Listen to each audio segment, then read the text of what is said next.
मोदी जी गुस्सिया गए कि हम त्यागपत्र देते हैं, जाओ। अब क्या दोबारा चुनाव होगा? ना, चुनाव हो गया 24 में, अब हो तो 29 में। अब बाबा आएंगे यहाँ पे मंत्री, अब वो अपने हिसाब से मंत्री सेट करेंगे। 5 गो जेसीबी मंत्री इतना सम्मान दिलाए हम, पेट्रोलियम को उचित सम्मान दिलाए 100 पार पहुंचा के, गैस एलपीजी इतना सस्ता था उसको उचित सम्मान दिलाए हम 800-900 पे पहुंचाकर, दाल 80-90 रुपया था उसको उचित सम्मान दिलाए हम 150 रुपया तक लेके गए, 100-150। सरसों का तेल बिना मतलब सड़क पे था 40, 60-70 रुपया, उसको हम लोग लेके गए, लोग 150 पे ले गए। चाहे दाल का रेट हो, चाहे गैस का रेट हो, या किसी चीज को मोदी जी छोड़े हैं ऊंचाई पे ले जाने में।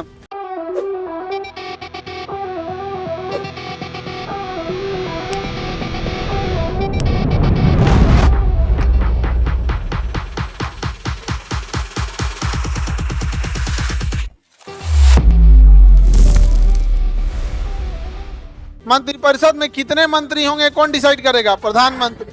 मंत्रिपरिषद बड़ा या छोटा होगा कौन डिसाइड करेगा? प्रधानमंत्री।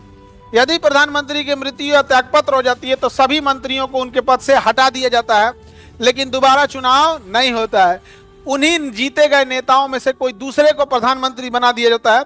अब वह प्रधानमंत्री अपने हिसाब से मंत्रिपरिषद को सेट करता है। जैसे मान के चलिए मोदी जी हैं, मोदी जी गुस्सिया गए कि इतना काम किए हम, इतना सम्मान दिलाए हम, पेट्रोलियम को उचित सम्मान दिलाए 100 पार पहुंचा के, गैस एलपीजी इतना सस्ता था उसको उचित सम्मान दिलाए हम 800-900 पे पहुंचाकर, दाल 80-90 रुपया था उसको उचित सम्मान दिलाए हम 150 रुपया तक लेके गए, 100-150। सरसों का तेल बिना मतलब सड़क पे था 40, 60-70 रुपया, उसको हम लोग लेके गए, लोग 150।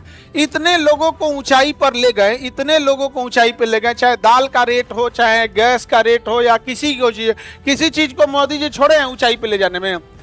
सब चीज को ऊंचाई पे ले गए, लेकिन फिर भी लोग उनसे सवाल पूछ रहे हैं। तो तंग आकर अगर मान के चलिए वो कह दें कि हम त्यागपत्र देते हैं, जाओ जाओ त्यागपत्र दे देंगे यहाँ पे, कल्पना करो तो क्या बाकी मंत्रिपरिषद रहेगा कि अपने से भंग हो जाए? अब क्या दोबारा चुनाव होगा? ना, चुनाव हो गया 24 में, अब हो तो 29 में।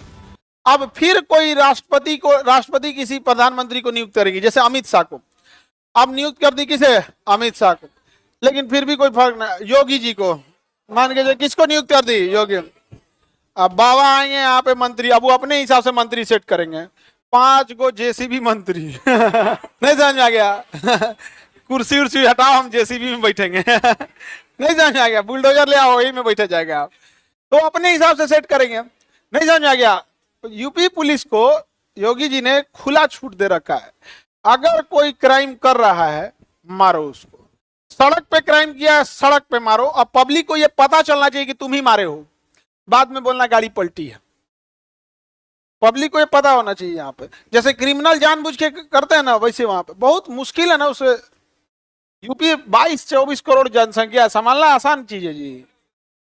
और देश बराबर अपने यहाँ, और अपने यहाँ की पुलिस में ना दिक्कत क्या होता है कि अपने यहाँ की पुलिस किसी क्रिमिनल को पकड़ के लाती है, अगले बार विधायक हो जाता है, उसी पुलिस को सैल्यूट मारती है police, yes sir yes sir yes sir.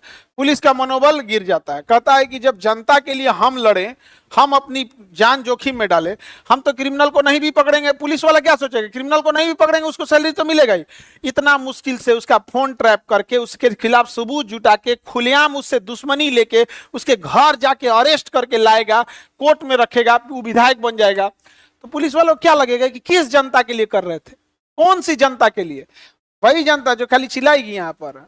हाँ, आप खुद से सोच के देखो, आपको घर से पुलिस स्टेशन जाने में 10 मिनट से ज्यादा लगता होगा कि नहीं? तो आधा घंटा लगता है घर से जाने में, तो पुलिस को भी तो वहां से आने में लगेगा टाइम।